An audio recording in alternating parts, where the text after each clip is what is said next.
I'm sorry, but don't wanna talk. I need a moment before I go. It's nothing personal.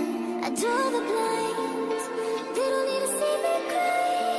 'Cause even if they understand, they don't understand. So then when I'm finished, I'm all about my business and ready to save the world. I'm taking my misery, making my bitch give me everyone's favorite girl. Hello everybody, welcome back to my channel. আশা করি তোমরা সবাই ভালো আছো। আমরাও এখানে দারুণ আছি। আর যেমনটি তোমরা আগের ব্লগে দেখেছো যে আমরা হাওয়াইতে ঘুরতে এসেছি, তাই এটা হচ্ছে ব্লগ নাম্বার 2। তো আজকে সারাদিন আমরা কি করলাম সেটা আমি এই ভিডিওতে আপলোড করেছি। আশা করি তোমাদের সবার ভালো লাগবে। So keep on watching this blog and যারা নতুন আছো এই চ্যানেলে তারা প্লিজ সাবস্ক্রাইব করতে ভুলো না, এই ভিডিওটাকে লাইক করতে ভুলো না, আর কমেন্ট করে জানাতে ভুলো না ভিডিওর শেষে যে কেমন লাগলো ভিডিওটা। আর যারা এই চ্যানেলটাকে অলরেডি সাবস্ক্রাইব করে দিয়েছো তাদেরকে অনেক অনেক অনেক ধন্যবাদ। ওকে অনেক হলো, আর কথা নয়। So let's go and start the day. So গতকাল আর কি আমরা দুজনে মিলে বাস ট্যুরটা বুক করেছি, কারণ এই আইল্যান্ডটা পুরো আর কি লোকাল ট্রান্সপোর্টেশন নিয়ে ঘুরে দেখা সম্ভব হবে না আমাদের দুজনের পক্ষে। হ্যাঁ হবে, বাট আমাদের হাতে আর কি টাইম নেই, তাই এই টাইমের মধ্যে মানে আজকে দিনের মধ্যে পুরো আইল্যান্ডটা ঘুরে ওঠা সম্ভব হবে না। তাই আমরা এই বাস ট্যুরটা রিজার্ভ করেছি যাতে কি এই আইল্যান্ডটা পুরো এক রাউন্ডে আর কি ঘুরে দেখে নিতে পারি। সবকিছু তো আর দেখা সম্ভব হবে না, জাস্ট আর কি ওই হটস্পট গুলো আর কি মেন যেই সব জায়গাগুলো সেগুলো আর কি দেখে নিতে পারি। আর আমরা যদি একা যেতাম, মানে আমরা দুজনে যদি লোকাল ট্রান্সপোর্টেশন ধরে যেতাম, তাহলে পুরো দিন কাভার হয়ে যেত, কালকেও শেষ হতো না, পরশুও শেষ হতো না। তাই বাস ট্যুরে করে গেলে কি হবে, একটা টাইম থাকবে, টাইম লিমিট থাকবে, ওই টাইমের মধ্যে সবকিছু করব। আর তাহলে কি সব মানে যতটা পারা যায় আর কি দেখে নেওয়া যাবে আজকে বিকেলের মধ্যে। আর রিপোর্টিং টাইম আমাদের ছিল হচ্ছে 8টার সময়, 8:30টার সময়। আর ওরা আমাদেরকে ড্রপ অফ করবে যেখান থেকে বাসে উঠেছি, সেখানেই আবার ড্রপ অফ করবে হচ্ছে বিকেলবেলা 5:30 থেকে 6টার মধ্যে। আর এই দেখো কথা বলতে বলতে আমরা আমাদের প্রথম স্পটে পৌঁছে গেছি। এই স্পটটার নাম হচ্ছে হালোনা ব্লু হোল বিচ।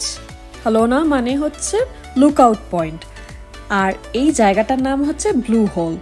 কারণ হচ্ছে এই যে কালো কালো পাথরগুলো যে দেখছো, এটা হচ্ছে ভলক্যানো, একদম পুরো শক্ত হয়ে যাওয়া ভলক্যানো। আর তার মাঝখান দিয়ে জলটা যে বেরোচ্ছে, আমি পয়েন্ট করে দেখাচ্ছি, এই যে জলটা বেরোচ্ছে এই জায়গাটার নাম হচ্ছে ব্লু হোল।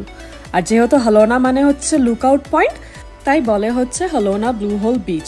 বাট অ্যাকচুয়াল কথাটা হচ্ছে যে এই ব্লু হোল ওভারলুক করে হচ্ছে প্যাসিফিক ওশানকে। এই মহাসাগরটা যে আছে দেখতে পাচ্ছ ব্লু কালারে, এটা হচ্ছে প্যাসিফিক মহাসাগর।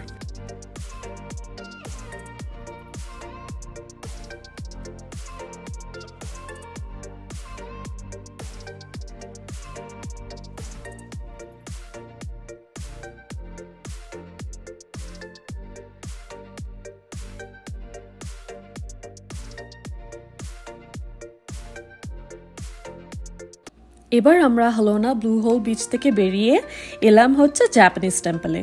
আমি পুরো জার্নিটা দেখাইনি, কারণ হচ্ছে তাহলে ভিডিওটা অনেক বড় হয়ে যাবে, তাই কেটে যতটা সম্ভব হয়েছে দেখানোর চেষ্টা করেছি।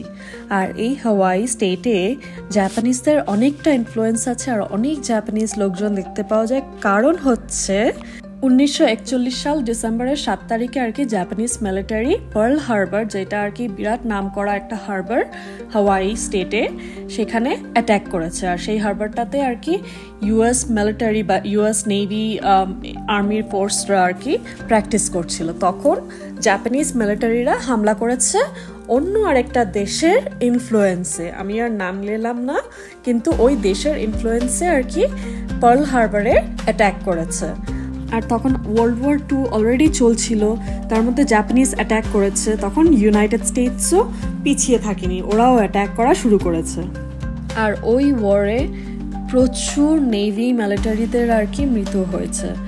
তাই পরবর্তীকালে যখন জাপানিজ গভর্নমেন্টরা বুঝতে পারলো যে এটা ওদের ভুল হয়েছে, ওরা অন্য কান্ট্রির ইনফ্লুয়েন্সে এসে আর কি এই জিনিসটা করেছে, তখন জাপানিজ গভর্নমেন্ট নিজে এসে স্টেট অফ হাওয়াইয়ের কাছে একদম হাত জোড় করে ক্ষমা চেয়েছে। শুধু তাই নয়, ওরা আর কি অনেক কটা আর কি পুরনো যেসব জায়গাগুলো আর কি ওরা ড্যামেজ করেছিল, সেই সব জায়গাগুলোকে আবার রিবিল্ড করেছে। আর তখন এই টেম্পলটাকে ওরা বানিয়েছিল। এই টেম্পলের ভিতরে আছে হচ্ছে বুদ্ধ ঠাকুরের মূর্তি। কিন্তু টেম্পলের ভেতরে ঢোকার আগে আমাদের এই সবাইকে আর কি লাইন দিয়ে এই বেলটা বাজাতে হবে। এই বেলটা বাজালে কি হয়, নেগেটিভিটি, শরীর থেকে নেগেটিভিটি, তারপরে যত রকম খারাপ ইভিল জিনিস আছে সব দূর হয়ে যায় ওই সাউন্ডের এফেক্টে, আর পজিটিভনেস ফিরে আসে। তারপরে ওই পজিটিভিটি নিয়ে আর কি বুদ্ধ টেম্পলের ভেতরে যেতে হবে। তাই আমরা যাচ্ছিলাম, আর এই দেখো কত মাছ। আসলে এই মাছগুলো বিভিন্ন দেশ থেকে শান্তির প্রতীকের হিসাবে আর কি দান করেছে হাওয়াইকে। এই দেখো গল্প করতে করতে আমরা বুদ্ধ টেম্পলের একদম পুরো মুখোমুখি পৌঁছে গেছি। এবার বাইরে জুতোটা খুলে ভেতরে ঢুকতে হবে। আর ভেতরে বিভিন্ন রকমের আর কি ধূপকাঠি রাখা ছিল, একটা অদ্ভুত রকম, মানে আমাদের ওই বাঁশকাঠির ধূপকাঠি না, এমনি যে পুরো বাইরে যে পুরটা থাকে ওই পুরের ধূপকাঠি। আর গন্ধটা অসাধারণ ছিল। আর আমাদের গাইড আমাদেরকে বোঝাচ্ছিল যে ভেতরে যখন ঢুকবো আর ওই ধূপকাঠি যখন একটা করে জ্বালাবো, যাকে আমরা খুব ভালোবাসি আর যে মারা গেছে এমন একজনকে মনে করতে হবে, আর ধূপকাঠিটা ঘুরিয়ে ঠাকুরকে দেখাতে হবে, বুদ্ধ ঠাকুরকে দেখাতে হবে। যদি ওই ধুয়োটা আমরা যখন চোখ খুলবো, ওই ধুয়োটা যদি ওপর দিকে যায়, তার মানে হচ্ছে যে যাকে আমরা ভালোবাসি মন থেকে আর যে মারা গেছে সে আর কি আমাদেরকে ওপর থেকে আশীর্বাদ করছে। যদি ধুয়োটা আর কি আমাদের মুখের দিকে আসে, তাহলে ওরা আমাদের পেছন থেকে আমাদের রক্ষা করছে। যদি ধুয়োটা আর কি সামনে দিয়ে আসে, তাহলে ওরা সামনের থেকে আমাদেরকে এগিয়ে যাওয়ার শক্তি দিচ্ছে। আর যদি ধুয়োটা দু সাইড থেকে, মানে দু সাইডে যায়, যে কোনো দু সাইডে যায়, রাইট বা লেফটে যায়, তার মানে ওরা দূর থেকে আমাদেরকে শক্তি দিচ্ছে আমরা যাতে এগিয়ে যেতে পারি। আর ওই ধুয়োটা যদি নিচে যায়, তাহলে বিপদ আছে, সাবধানে থাকো। সত্যি আমরা ভাগ্য করে একজন হাওয়াইয়ান নেটিভ আর কি গাইড পেয়েছি, যে আমাদেরকে একদম ধরে ধরে ছোটোখাটো জিনিসগুলো বোঝাচ্ছিল। আর এই দেখো কত মাছ, কত মাছ, কই মাছ, তেলাপিয়া মাছ, মানে কি না নেই। আর এখানে এসে একটা অদ্ভুত জিনিস দেখলাম, যেটা আমি কোনোদিন দেখিনি, কোনো চিড়িয়াখানার থেকে শুরু করে নিজের লাইফের থেকে শুরু করে কোনোদিন দেখিনি, এখানে এসে দেখেছি। সেটা হচ্ছে কালো রঙের সোয়ান, ব্ল্যাক কালারের সোয়ান, ব্ল্যাক সোয়ান, যেটা অস্ট্রেলিয়া গভর্নমেন্ট আর কি ডোনেট করেছে স্টেট অফ হাওয়াইকে শান্তির প্রতীকের জন্য। মানে অদ্ভুত দেখতে, আর ওদের ডাকগুলো এত অদ্ভুত। আমি তাড়াতাড়ি করে ক্যামেরাটা বার করে ভিডিও করব, ও পালিয়ে গেছে জঙ্গলের ভেতরে। আর এই দেখো এখানে কত ঘুঘু পাখি, সবাই হাতে করে খাবার নিয়ে আর কি খাওয়াচ্ছে, তাই পাখিগুলো হাতের মধ্যে বসছে। তাই আমরাও একটা স্পট নিয়ে বসে পড়লাম পাখি হাতে ওঠানোর জন্য। আর এই দেখো লোক হাত বাড়িয়েছে পাখিগুলো যাতে উপরে ওঠে। আমাদের কাছে যদিও বা খাবার নেই, কিন্তু কি আর করা যাবে, হাত পেতেছি, যেই না হাত পেতেছি পাখিগুলো হাতের উপর উঠে আসছে। আর এই দেখো এর মধ্যে লুকের বেস্ট ফ্রেন্ডকে খুঁজে পেয়ে গেছে, ঘুঘু পাখি।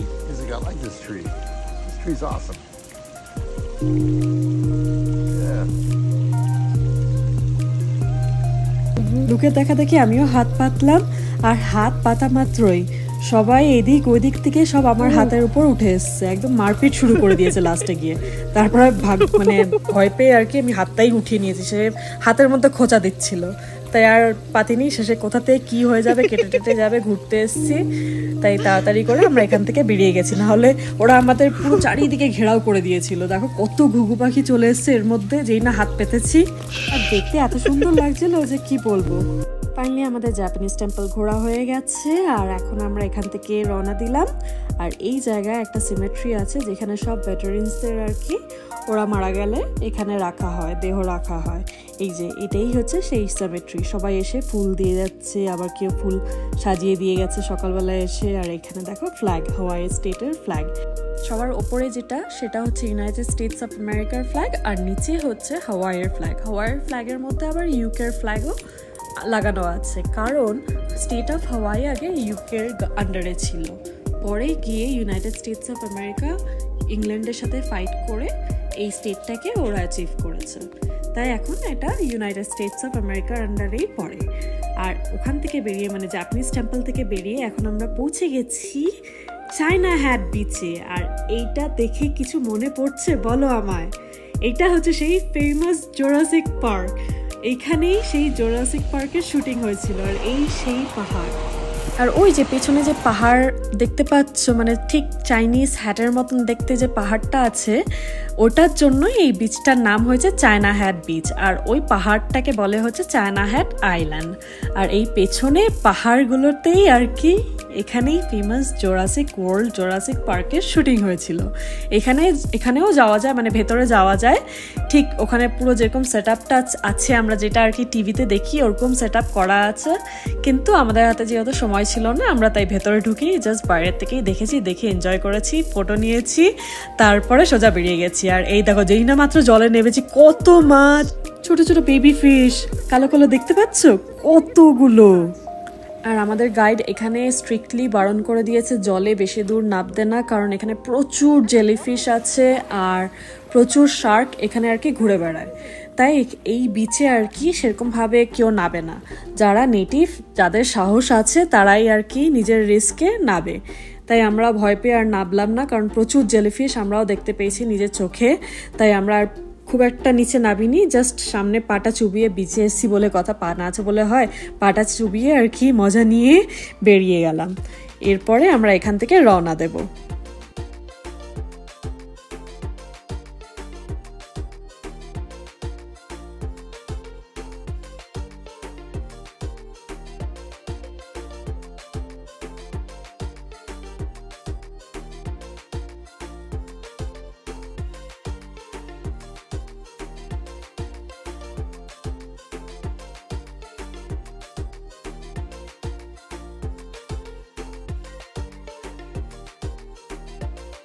এবার আমরা বেরিয়ে নেক্সট গন্তব্যের দিকে রওনা দেবো, কিন্তু তার আগে এই ছোট্ট বেবি টুনটুনি পাখিটাকে দেখো কি কিউট লাগছে না?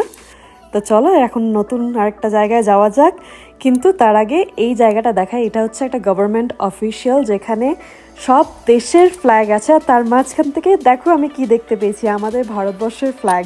মানে সত্যি যেখানেই দেখি না কেন, যাই না কেন, এখন যেহেতু আমরা বাইরে থাকি, মানে আমি বাইরে থাকি, আর যখনই আমি ইন্ডিয়ার ফ্ল্যাগ দেখি, মানে যে মনটা কি খুশি হয়ে যায় কি বলবো। আর যদিও বা আমি এখন এই দেশের বাসিন্দা, কিন্তু যখনই ইন্ডিয়ার ফ্ল্যাগ দেখি না কেন, আমি কেন, যত ভারতবাসী আছে এই দেশে প্রবাসে, আমাদের সবার মন যেন একটা আলাদাই ইমোশনে ভরে যায়, আলাদাই একটা খুশি লাগে, মানে কি বলবো যে বলে বোঝাতে পারছি না।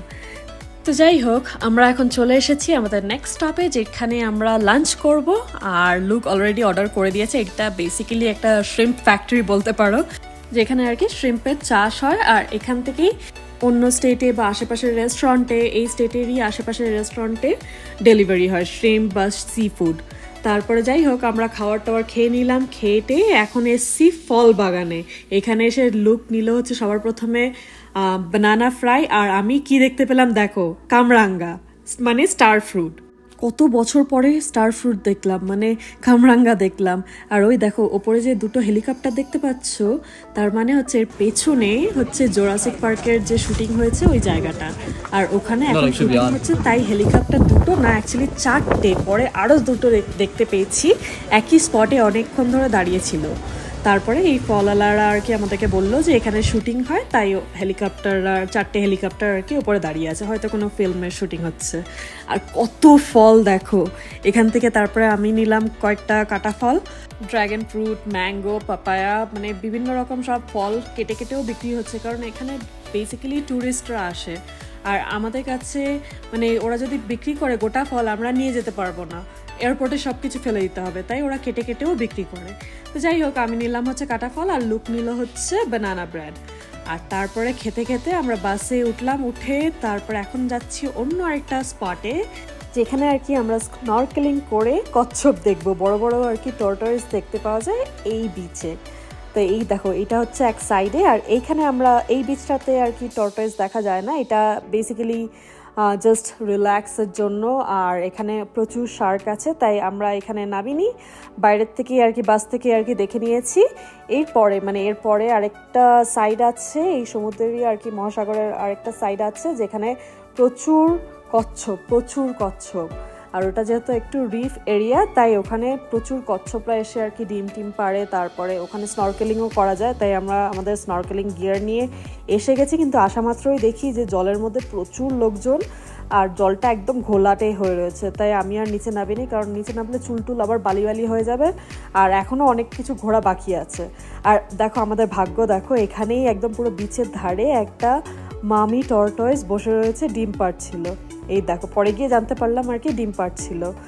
ওখানে একজন গভর্নমেন্ট অফিসিয়াল দাঁড়িয়েছিল, এই টর্টয়েসের আর কি খেয়াল রাখছিল, কারণ লোকজনের তো কোনো ভরসা নেই, একদম সামনে গিয়ে ছবি তুলছে।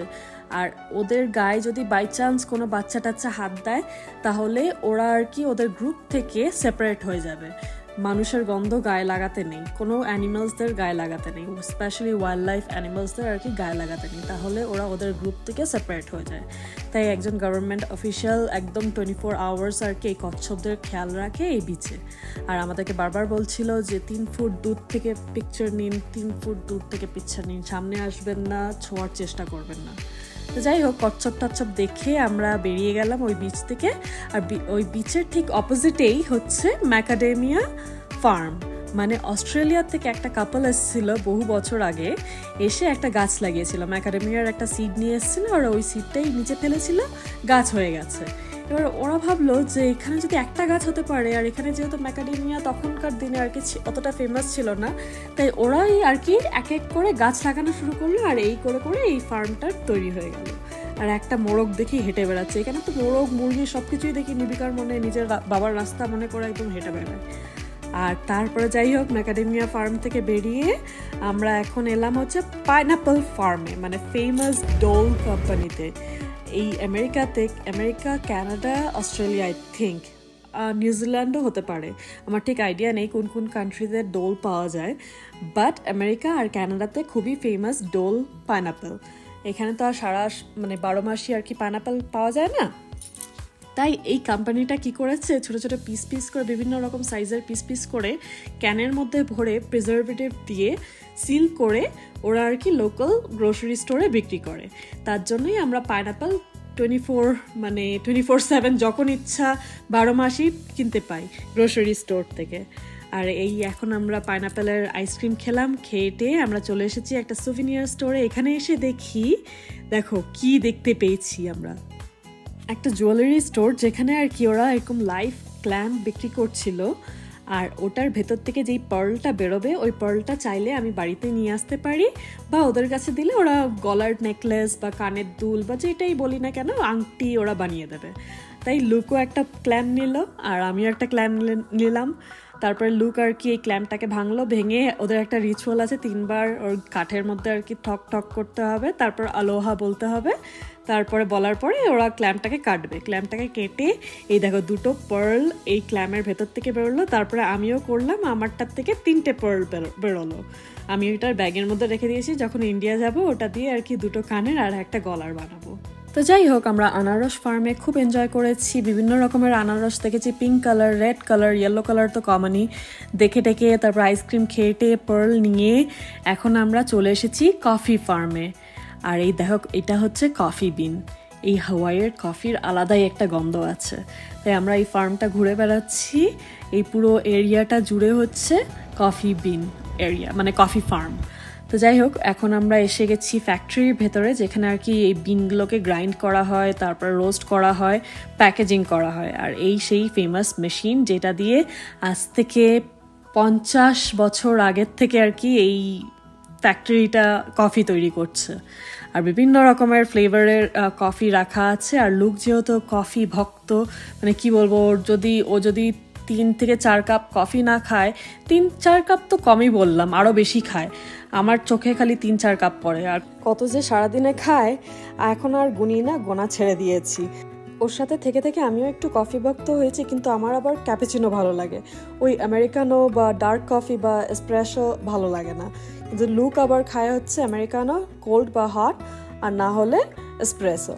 তো যাই হোক, আমরা কফি টেস্ট করলাম, কফি কিনলাম, কিনে খুব একটা তো বেশি কিনতে পারবো না, কারণ কাস্টমসে আবার ধরবে, তাই ছোট ছোট সুভিনিয়ার প্যাকই কিনলাম বন্ধুদের জন্য, তারপর নিজেদের জন্য কিনে এবার আমরা রওনা দিলাম আমাদের হোটেলের দিকে। বাস আমাদেরকে ড্রপ করে দিয়েছে যেখান থেকে পিক আপ করেছিল। আর এই দেখো, আমরা হেঁটে হোটেলের দিকে যাব, কিন্তু তার আগে ভাবছিলাম যে কোনো একটা ছোটোখাটো ফুড ট্রাক দেখে ওখান থেকে আর কি খাওয়ার কিনে নেবো, ডিনার কিনে নেবো। কিন্তু আর এই দেখো, এত ভালো লাগছে ভাইবটা, যে কি বলবো আর, গান চলছে, লাইভ মিউজিক, তার সাথে এরকম বাবলস, আর ওইদিকে মানে এই স্ট্রিপটা অসাধারণ। হাওয়াইতে সত্যি, হাওয়াই আর এলএ এই দুটো জায়গা আমার দারুণ লেগেছে, স্পেশালি সামারের ইভিনিংয়ে, মানে একদম পুরো লাইভ হয়ে ওঠে ইভিনিংটা। এখানে রাস্তার ধারে এরকম সবাই আর কি সবার নিজের আর্টিস্টিক জিনিসটা তুলে ধরে আর এরকম বাকেট রেখে দেয়, কেউ যদি চায় তাহলে তাদেরকে খুশি হয়ে কিছু টিপ দিতে পারে, আর এই দিয়েই ওদের সারা জীবন চলে আর কি। তাই লুকো গিয়ে কিছু টিপ দিল, কারণ সত্যি দারুণ লাগছিল গান, তার সাথে এরকম বাবল আর অসাধারণ সানসেট, মানে সব মিলিয়ে একদম পুরো সন্ধ্যাটা একদম জমে উঠেছিল।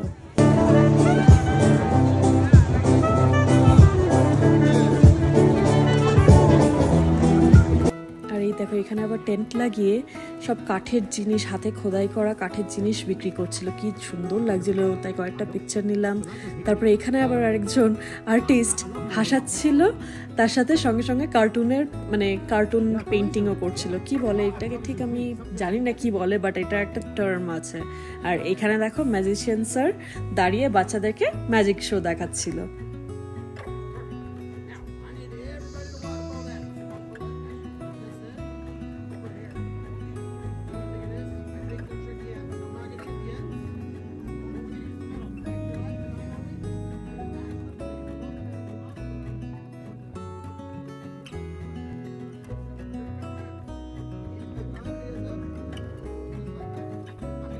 আমরা এখন সমুদ্রের ধার দিয়ে আর কি হেঁটে যাচ্ছি, কারণ ওইদিকে শুনেছি নাকি কয়েকটা ফুড ট্রাক বসেছে। ভাবছি আজকে ফুড ট্রাক থেকেই আর কি খাবার কিনে খাবো। অনেক বছর হয়ে গেছে ফুড ট্রাক থেকে খাওয়া হয়নি, সেই পিটসবার্গে যখন ছিলাম 4-5 বছর আগে, তখন আর কি ফুড ট্রাক থেকে খাবার কিনে খেয়েছিলাম। আর এই বিচ দিয়ে হেঁটে যাচ্ছিলামই কি লোক বলে কি আমি লাস্ট বারের জন্য আবার সমুদ্রে নামবো। তো যাই হোক, ও নেমেছে, আমার আবার একটু ঠান্ডা ঠান্ডা লাগছিল কারণ হাওয়াও দিচ্ছিল, তাই আমি আর নামিনি, আমি বিচে বসে ওর ভিডিও করছিলাম। আর সামনেই 3টে ফুড ট্রাক আছে, ওখান থেকে আমি খাবার কিনে নেবো, অলরেডি অর্ডার করে দিয়েছি অনলাইনে। ওখানে গিয়ে জাস্ট বসে খাবো, আর না হলে পিক আপ করে হোটেল রুমে গিয়ে বসে ভালোভাবে শান্তি মতন খাবো। আর আশা করি আজকের এই সারাদিনের ভিডিওটা ভালো লেগেছে, যতটা পেরেছি তুলে ধরার চেষ্টা করেছি। তোমাদের সবার সাথে দেখা হবে পরের একটা ভিডিওতে। Till then take care, stay safe, stay healthy, and please please please don't forget to subscribe my YouTube channel, like this video, comment করে জানাতে ভুলো না কেমন লাগলো। See you soon, bye. আর এই হচ্ছে আজ আমাদের ডিনার। আমি নিয়েছি কোরিয়ান নুডল আর লুক নিয়েছে মোমো।